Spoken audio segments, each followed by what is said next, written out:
We've been so brainwashed by the academic system to work for fake money. But I think they're intentionally destroying America. Don't they know what they're doing? And I think they do. No better than we do. Someday you'll own nothing and you'll be happy.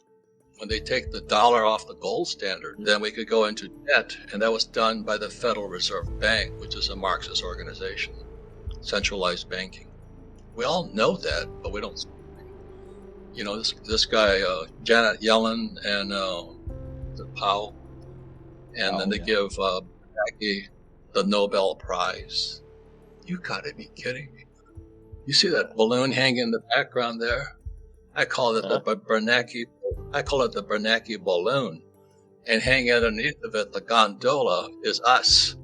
And that frickin' balloon, he blew it up so big, and they give him a Nobel Prize. And he's a PhD. You know what I'm talking about? Mm-hmm, mm-hmm. And then now we're in serious trouble as they keep trying to raise interest rates to stop inflation. It crashes the stock market. And the old guys with the 401k came into existence in 1974, the same year that I think Ford allowed us to own gold. And the other book I wrote was called Who Stole My Pension? So the boomers, we had it the easiest of any generation. When we graduated from school, we bought a house. You know, the first house I bought was $18,000. Today it's probably $350,000. Mm-hmm. And then you put money in the stock market, it went up and all this. But that balloon is coming down. And that's the crash course. Communism, as you know, is the centralized control of the government. So the Fed is really fascist because it's a private entity controlling a public entity. And that's what this book here, Creature from Jekyll Island, writes about here, is the Federal Reserve Bank is not federal, it's not a reserve, it's not a bank. It's a cartel. It's Marxist. I mean, it's fascist. So communism is centralized control. And the controller, you know, that's what the fourth turning is about, is that we don't trust our institutions anymore. The FBI, the CIA, education.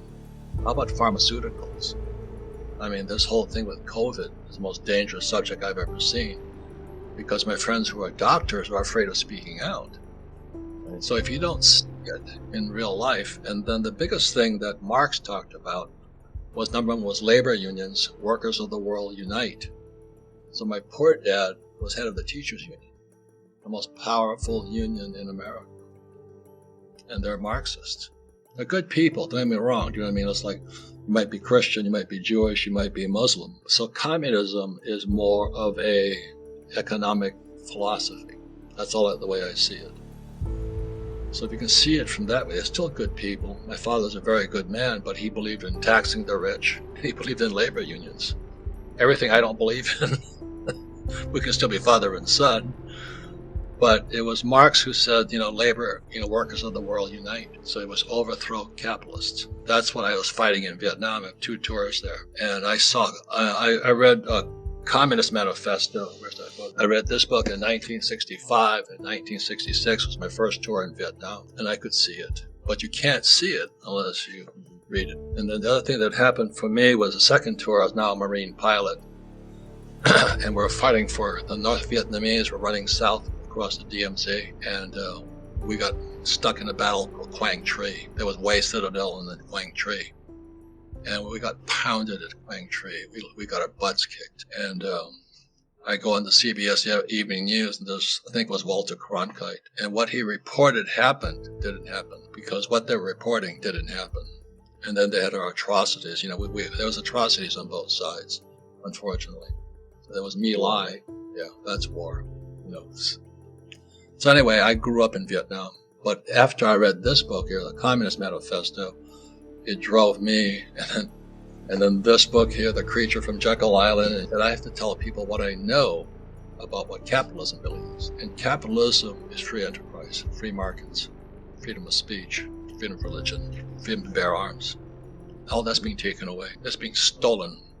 And it starts exactly as he said, Marx said. The first thing has to happen is you have to take over the academic system. So again, I'll give the history. It's 1848, 1930. The Frankfurt School sent teachers to Columbia University, And today, Columbia University is one of the most Marxist schools going, but it sends teachers all over the world. And we wonder why we have problems. So in 1972, 73, when I landed back in Norton Air Force Base in California, that's how Capitalist Manifesto starts. The pilot comes on board and says, ladies and gentlemen, there was no women. He says, America has changed. We didn't know what he was talking about. And we get off the plane and we get hit by eggs and spit on by all the hippies. So it was the Woodstock generation, exactly as he predicted in this book here, coming out of Columbia University. Peace, love, and hippies. Our nation was split. They're crushing us. It was when Biden took us off the Keystone XL pipeline in 2020.